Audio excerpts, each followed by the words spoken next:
Hello everybody and a very warm welcome back to my latest video. I do hope you're doing absolutely fantastic. Today a little different kind of video because I want to put on the spotlight on a very special songwriter.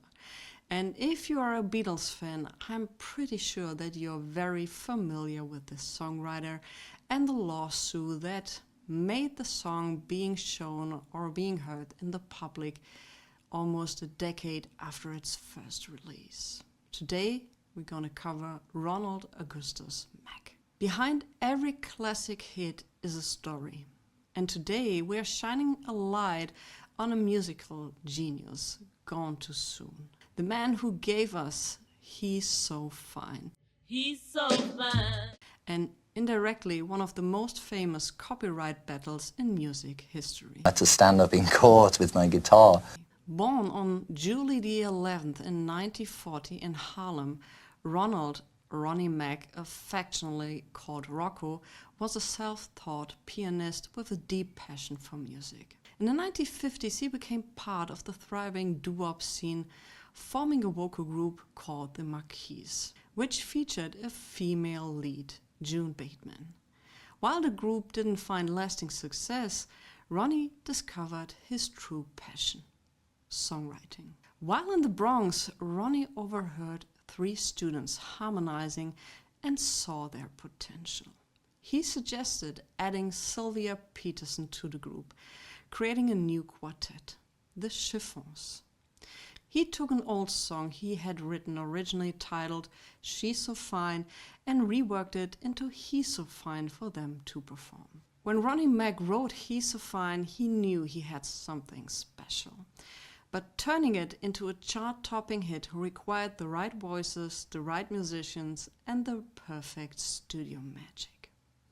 In 1962, Mack had been working with the Chiffons and approached Bright Tune Music, a publishing company run by the members of the Tokens. Seeing potential, the Tokens agreed to produce it. Carole King, yes, the future legendary singer-songwriter, played piano, adding a rhythmic groove that drove the melody.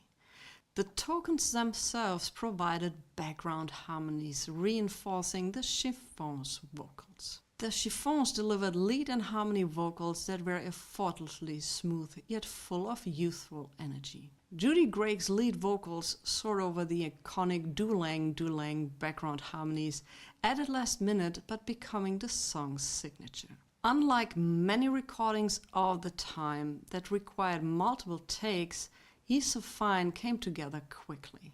The combination of Mack's songwriting, the Chiffons' vocals, and the Tokens' production expertise resulted in a polished final cut that was radio ready. After the session, He's So Fine was released by Law Records in late 1962. Intentionally, it made little noise, but soon radio DJs picked it up. By March of 1963, it hit #1 both on the Billboard Hot 100 and R&B charts, securing Ronnie's legacy in music history. It wasn't just a hit, it was a phenomenon.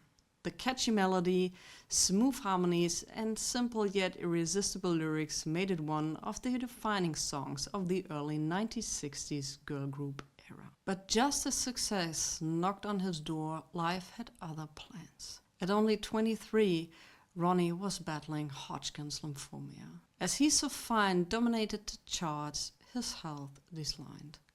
And on November the 5th in 1963, he passed away. However, his music ensured his family would rise out of poverty as royalties from the song continued to support them. His mother, Louise Mack, held a speech on his funeral, and delivering a heartfelt speech that moved songwriters Lamont Dozier and Eddie Holland. Inspired by her words, they wrote Jimmy Mack, a tribute that became a hit for Martha and the Vandells in 1967. He's So Fine didn't just make history on the charts, it also led to one of the most famous copyright battles in music history. In 1970, George Harrison released My Sweet Lord, which became his first solo #1 hit, but there was a problem. Many listeners noticed striking similarities between My Sweet Lord and He's So Fine. He's so fine. In 1971, Bright Tunes Music sued Harrison for copyright infringement. The lawsuit dragged on for years as Harrison insisted the similarities were unintentional. We ended up with musicologists in court where we had about 25 songs, all with the same structure and the same notes. What happened, they blew up the what they call motive A, which was da-da-da. They had that blown up about 6 feet square in court, and they kept talking about these 3 notes, and the musicologist came on and played like about 15 or 20 songs, all with the same notes. But the judge also was funny, talking to my attorney just last week. He said, well, actually, I like both of the songs. My attorney said, what are you talking about? You said it was the same song. And the judge said, oh, what I really mean is I like the same song with the 2 sets of lyrics. However, in 1976, a court ruled that Harrison had engaged in subconscious plagiarism, a landmark decision in music copyright law. The court ordered Harrison to pay damages, and after further legal battles, the final settlement totaled in $587,000, much of which was paid to Ronnie Mack's surviving families. The case changed the music industry forever, making artists more aware of unintentional similarities and sparking discussions about originality and songwriting. Ronnie Mack may have left us too soon, but his music lives on.